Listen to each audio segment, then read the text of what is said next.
Alright, so the Black Friday eShop sale has just dropped on the Switch eShop, and this is the first proper Switch 2 sale we've had. And look, sure, a couple of the games, they've been discounted before, but this is the first time there's actually enough Switch 2 titles to fill a full video. So that is right, this is all Switch 2. Now, however, a quick heads up, for anyone in the US and Canada, the sale hasn't rolled out for you just yet. Nintendo, they always stagger these, but you can already see the discount percentages. So wishlist anything that catches your eye, the prices, they will go live for you over the next couple of days. Now just quickly before we do get into this, if you enjoyed the video, do me a favor, subscribe. We're not only going to have a ton of Black Friday eShop content over the coming weeks, but we have daily Switch content, so think reviews, deals, performance breakdowns, lists, basically all things Switch. Alright, so first up, Yakuza 0 Director's Cut. It's 30% off, a brand new low price. And this is one of those moments where the Switch 2, it genuinely surprised me. It's just a fantastic port. It looks sharp, both docked and handheld, and it runs flawlessly throughout. Now, if you want the full breakdown, I actually did a performance review on this one, so check that out in the pinned comment. But long story short, it's the cleanest, smoothest way to play one of the best games in the series. And the concept, you're bouncing between Kiryu and Majima in 1980s Japan. You're watching a small street dispute spiral into a full-blown crime epic. You know, 1 minute you're locked into brutal fistfights, the next you're trapped in the most unhinged side stories you can imagine. You know, think managing cabaret club, dancing in discos, breaking up scams, and accidentally becoming everyone's problem solver. It balances sincerity with absurdity in a way only Yakuza can, and the pacing, I still think it holds up beautifully to this day. At this price and on this hardware, it's absolutely worth grabbing, and that's whether you're replaying it or diving in for the first time. RAIDOU Remastered, The Mystery of the Soulless Army, is 30% off. That's a brand new low, and this one really caught me off guard. Now, it's a cult classic that I had zero experience with, but I ended up loving the formula way more than I expected. Now, yes, it definitely shows its age. The structure here fairly linear and the pacing is very PS2 era, but there's something incredibly charming about the whole mix. Now, the real concept here is you're solving supernatural cases as lead character RAIDOU, but you expect to be slicing through demons in real-time combat while juggling, I'd call it light RPG mechanics. But yeah, there's just this really satisfying roster of enemies to capture and command.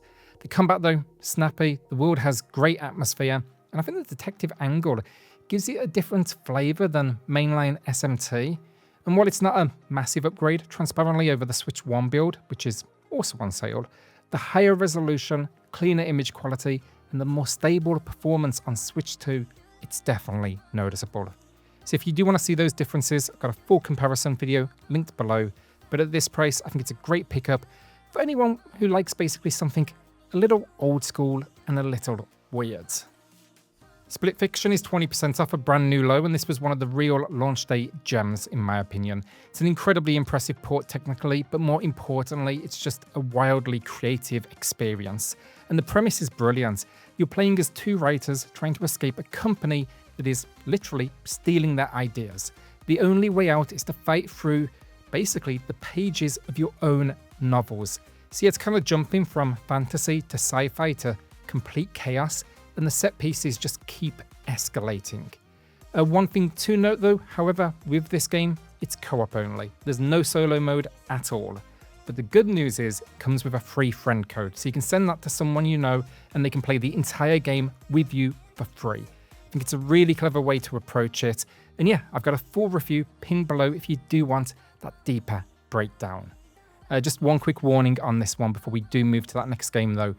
This might be the biggest game on the entire system. I think it is the biggest, in fact. But yeah, the in-store size, you can see for yourself, it's huge.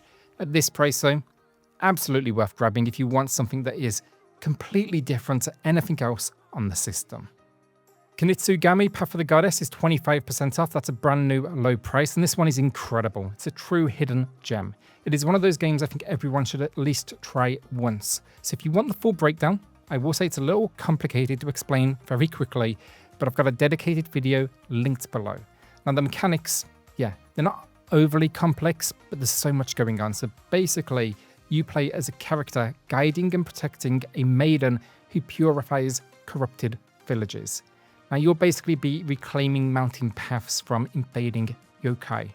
Each level though is split into 2 phases. During the day you're cleaning corruption, rescuing villagers and assigning them roles. It's also you can set up a strategy.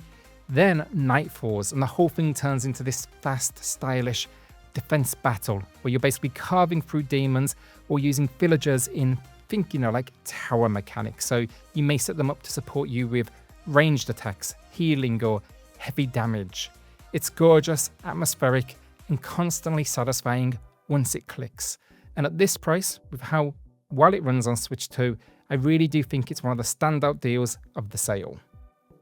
No sleep for Kaname Date, I think I'm saying that right, but this is a spin-off from AI Somnium files. It's basically 30% off, a new low price, and while I will say I don't think the difference between the Switch 1 and Switch 2 versions is huge, the game itself is really solid. If you do want to see the comparison though, my video's below.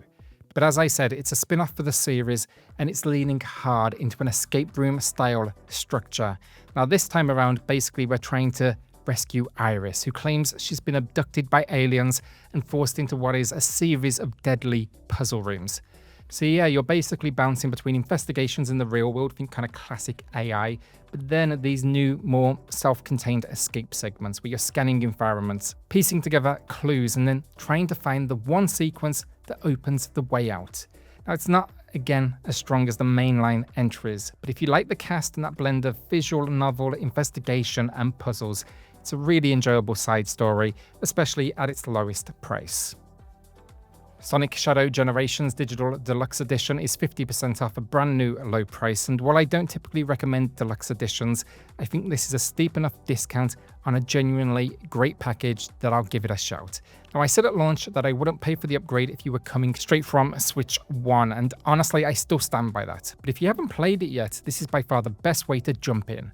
Now visually it's finally crisp. The original Switch version struggled with blur, unstable image quality, and some pretty distracting drops. And I think the big win here is that last one, the frame rate. On Switch 1, it was constantly fluctuating, especially in high-speed sections where you really kind of feel every stutter. On Switch 2, that's all gone. It's rock solid now, and it finally does justice to both Sonic's momentum and Shadow's more aggressive set pieces. Now, this deluxe edition then, it contains an art book with mini soundtrack, extra content, and the Sonic the Hedgehog 3 movie pack. Then I'm actually grabbing 3 games myself, but as always, these are not recommendations, rather, maybe you want to join me for the ride. But kicking off my pickups, first we've got EA Sports FC 26, it's 50% off, a brand new low, and this is one I wanted to play at launch, but just never got around to. There are things I like and things I'm not so sure about. The big positive, it's finally a feature-rich FIFA on Switch. None of that Legacy Edition crap that we dealt with for years. The downside, it's locked to 30 FPS, which I'm not a huge fan of. But honestly, gonna deal with it. I just want FIFA on the go. So yeah, at this price, I'm in. Next then, Puyo Tetris 2S is 40% off, again a new low, and I'm a huge fan of the series. I just never felt the need to buy this expanded edition because I already own the core experience. But now at this price, I'm gonna bite the bullet. But look, seriously, if you like puzzle games and you've never played this, it's absolutely worth it. It even has this weird little story mode that actually, it works way better than you'd expect. Finally, Little Nightmares 3, this one's 20% off, and like I didn't grab it at launch because the demo really disappointed me and I didn't have time to cover with a review. But it's had a couple of patches since then. It looks at least a little better now, so I'm gonna give it a proper go. We will see how that turns out. What I do know though is frame rate still stuck at 30. The last game of the video then on this first ever Switch 2 exclusive eShop sales video for the channel, Tony Hawk's Pro Skater 3 and 4, it's 40% off, a brand new low, and this is just a very solid pickup overall. I think it looks good, it runs good, and the upgrade over Switch 1 is genuinely sizable. So I've actually got 2 full videos on this one, both linked below, but the short version is simple. It's Tony Hawk, you're pulling off wild tricks, chaining ridiculous combos, and chasing that perfect high score. It is still one of the most satisfying gameplay loops ever made. My only real complaint is the decision to remove the full story from Tony Hawk's Pro Skater 4 and replace it with the older goal list structure from the classic games. It sounds fine in theory, but those maps, they were never built for that system. They're big, sprawling spaces, so you feel that mismatch as you hunt down objectives. Still, look, I still had fun with it. I love Tony Hawk's games. I love the new water park map as well, actually. That was great fun. What else? Oh, soundtrack. Missing a ton of tracks. That was disappointing. And that's the video down. What will you be adding to the library? Let me know in the comments. And again, these deals will go live in the US and Canada, so watch out for those over the next couple of days. I'll have an update here on the channel when that does happen. But look, with that, if you enjoyed this, do me a favor, subscribe. Join us here for reviews, deals, news, lists, basically all things Switch daily. And I'll see you on the next one. Cheers all.